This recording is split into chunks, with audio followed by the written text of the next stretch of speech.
What is happening in the Strait of Hormuz right now is not just a military crisis, it's one of the clearest windows we've had in decades into how power actually works in the world. Thousands of additional troops are being mobilized. Units from the 82nd Airborne Division are being deployed. Marine Expeditionary Forces are heading toward the Persian Gulf. More than 50,000 U.S. troops are already positioned across the Middle East. And all of this is happening around a narrow stretch of water, just about 34 kilometers wide, that currently holds hostage nearly 20% of the world's oil trade. We're talking about roughly 20 million barrels of oil per day that have effectively stopped moving. While this unfolds, gas prices quietly rise at stations across the United States, and most people don't even know why. That's exactly what we need to understand. Because what happens in the Strait of Hormuz doesn't stay in the Persian Gulf. It reaches directly into your wallet, your economy, and your future. For decades, analysts have studied how global capitalism produces crises like this. And what we're seeing now is almost a textbook example of how the system's internal contradictions eventually erupt, often in ways no one truly controls, even if they pretend otherwise. Let's start with what mainstream media isn't explaining clearly enough. At the end of February 2026, the United States and Israel launched joint airstrikes against Iran in an operation reportedly called Epic Fury. That campaign included the killing of Iran's supreme leader. That was the trigger. Everything happening now is a chain reaction to that moment. Iran, as a sovereign nation under attack, responded in the most effective way it could to pressure the West, by closing the Strait of Hormuz. This wasn't impulsive. It was a calculated strategic move aimed at the most critical artery of the global energy system. The strait itself is extremely narrow, but through it flows a massive share of the world's oil supply. When Iran shut it down, it didn't just block a shipping route, it effectively tightened a valve that the global economy depends on. And here's where things get more complex. This disruption doesn't affect everyone equally. Most of the oil passing through the strait is destined for Asian markets. Countries like China depend heavily on that route. Europe also relies on it for liquefied natural gas shipments. So when politicians in Washington claim that the U.S. isn't directly affected because it produces its own oil, that's only half true, and half-truths can be more dangerous than outright lies. Oil is not a local product. It's a global commodity. When global supply drops, prices rise everywhere, no matter where the oil is produced. That includes gas stations in Texas, California, Florida, and Illinois. The market doesn't care about borders. And this reveals one of the deepest contradictions in the system. Even countries that produce energy are still vulnerable to global price shocks. The International Energy Agency has described this disruption as the most significant supply shock in the history of the oil market. Not just in recent years, in history. That means this crisis surpasses the oil embargo of the 1970s, the Gulf conflicts of the 1990s, everything we've seen before in terms of energy disruption. And yet, much of the public conversation is still focused on political drama, social media arguments, and campaign attacks. Meanwhile, the real crisis unfolds in the background. Now let's talk about the military buildup. The Pentagon is preparing to deploy around 3,000 troops from the 82nd Airborne Division, along with Marine Expeditionary Units, to support operations related to Iran. Military experts suggest that this level of deployment points to limited, targeted operations, not a full-scale ground war. But what kind of operations are we really talking about? There are several possibilities. One is the seizure of strategic Iranian islands near the strait, where weapons like anti-ship missiles, drones, and naval mines are stored in underground facilities. Another potential target is Iran's main oil export hub, through which most of its crude exports pass. And the most alarming possibility, operations aimed at capturing or securing nuclear material. Think about the scale of that. We're talking about scenarios where U.S. forces could directly seize territory, destroy critical infrastructure, or attempt to control nuclear assets. This isn't speculation. It's based on discussions circulating among military analysts and reported in major outlets. If these forces combine with others already en route, thousands of U.S. troops could soon be positioned within immediate proximity of Iran. At the same time, U.S. leadership publicly claims there are no plans for boots on the ground, while refusing to rule it out. That ambiguity is not accidental. It's a strategy. It's what military planners call coercive leverage, applying pressure to force negotiations under favorable terms. But here's the deeper issue that often goes unexamined. What exactly are those favorable terms?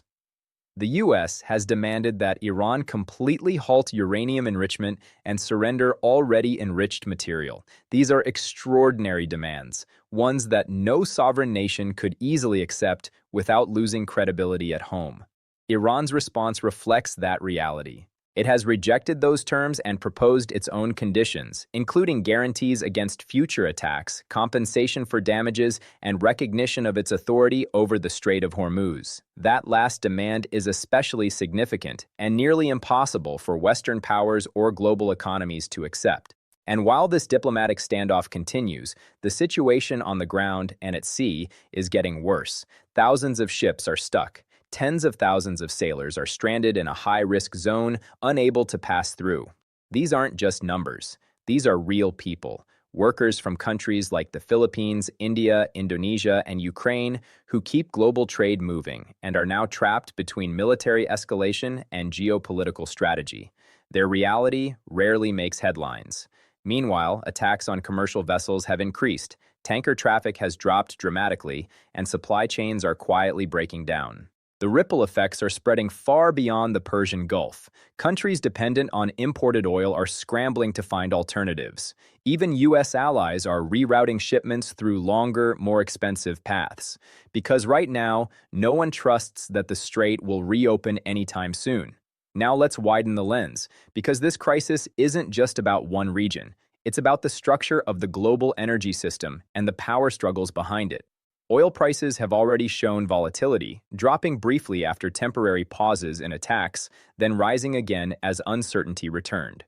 Analysts now believe that normal shipping through the Strait of Hormuz may not resume for the rest of the year due to ongoing security risks. That means the world could be dealing with sustained energy disruption for months. And that has consequences everywhere. Higher inflation, rising costs of goods, strained supply chains, and increased economic pressure on ordinary people. Everything from groceries to online orders becomes more expensive when energy systems are disrupted at this scale. Now consider China, a key player that often receives less attention in Western narratives. China relies heavily on energy imports from the Middle East. Yet despite the tensions, some reports suggest that Iranian authorities have allowed Chinese-linked vessels to continue passing through the strait. That's not a small detail. It's a major geopolitical signal. It suggests that while military pressure escalates, economic relationships are quietly shaping a new balance of power. While the United States applies force, China maintains trade. And in many ways, that kind of long-term economic positioning represents a different form of power. One built over decades, not deployed overnight. This brings us to a deeper point. The U.S. intervention in Iran is not an isolated mistake or the result of one leader's decisions. It reflects a broader pattern, a global power trying to maintain influence over critical energy routes. Control over Middle Eastern oil has been central to global power structures since the mid-20th century. It has shaped wars, alliances, sanctions, and foreign policy decisions for decades. This isn't about good or bad leaders, it's about systems and incentives. When a country's global influence depends on energy control, it will act to protect that control. But here's the irony. The very actions taken to secure power often create instability that undermines it. The current crisis has already driven up fuel prices, directly affecting consumers, especially in the United States. So a conflict partly justified as protecting national interests ends up increasing the cost of living for the very population it claims to defend. And those costs aren't distributed equally. For wealthy decision-makers, higher fuel prices are an inconvenience. For working families, they can mean difficult choices between rent, food, transportation, and basic needs. That's the reality behind phrases like short-term impact. Now look at the diplomatic situation. Public statements from U.S. leadership suggest ongoing negotiations and potential progress. At the same time, Iranian officials deny that meaningful talks are even taking place. The truth likely lies somewhere in between, indirect communication, intermediaries, but no real agreement in sight.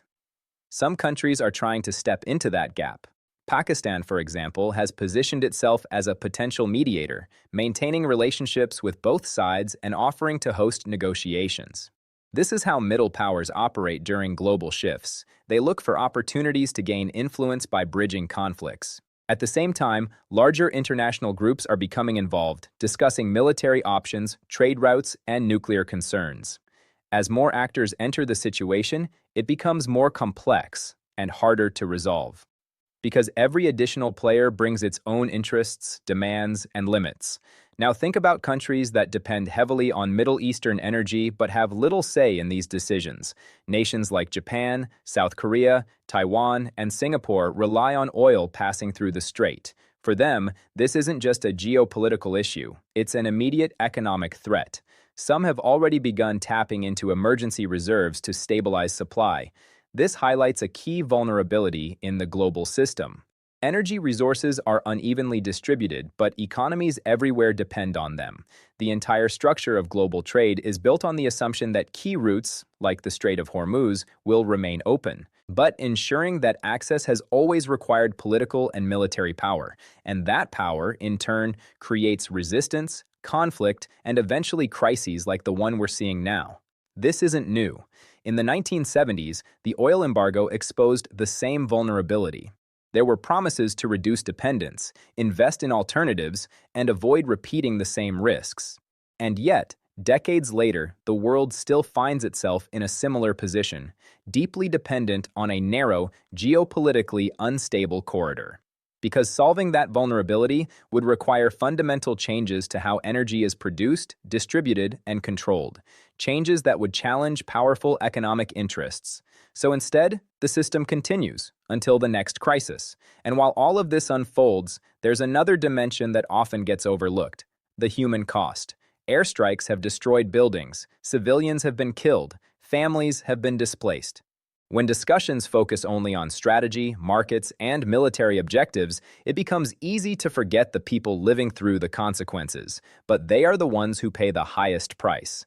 Iran, like any nation under attack, seeks guarantees that it won't face future aggression. But those guarantees often conflict directly with the strategic goals of its adversaries. That's the core of the problem. There is no simple solution, no agreement that fully satisfies all sides. What we are witnessing is part of a larger transition, a shift in the global balance of power. A world that was once dominated by a single superpower is evolving into something more complex, with multiple centers of influence. And transitions like this are rarely smooth. They involve tension, uncertainty, and moments of crisis. Even the language used to describe the situation reflects this tension. Officials may say the strait is technically open, while ships avoid it due to the risk of attack. But a route that cannot be safely used is, in practice, closed. That gap between technical definitions and lived reality tells you everything about the situation. And perhaps the most important thing to understand is this: this crisis will not be resolved quickly.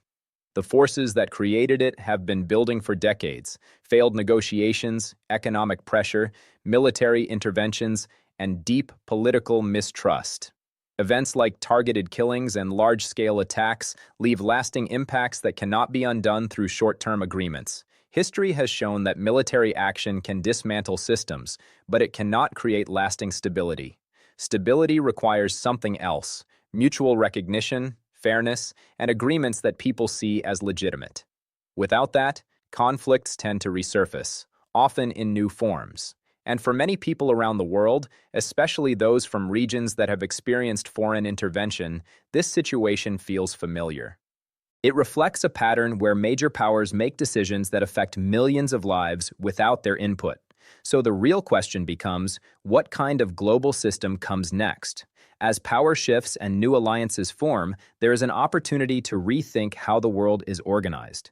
Military strength can influence outcomes, but lasting systems are built on cooperation, balance, and shared benefit. What's happening in the Strait of Hormuz is more than a regional conflict. It's a sign of a deeper transformation, one that will shape the future of global power, economics, and stability.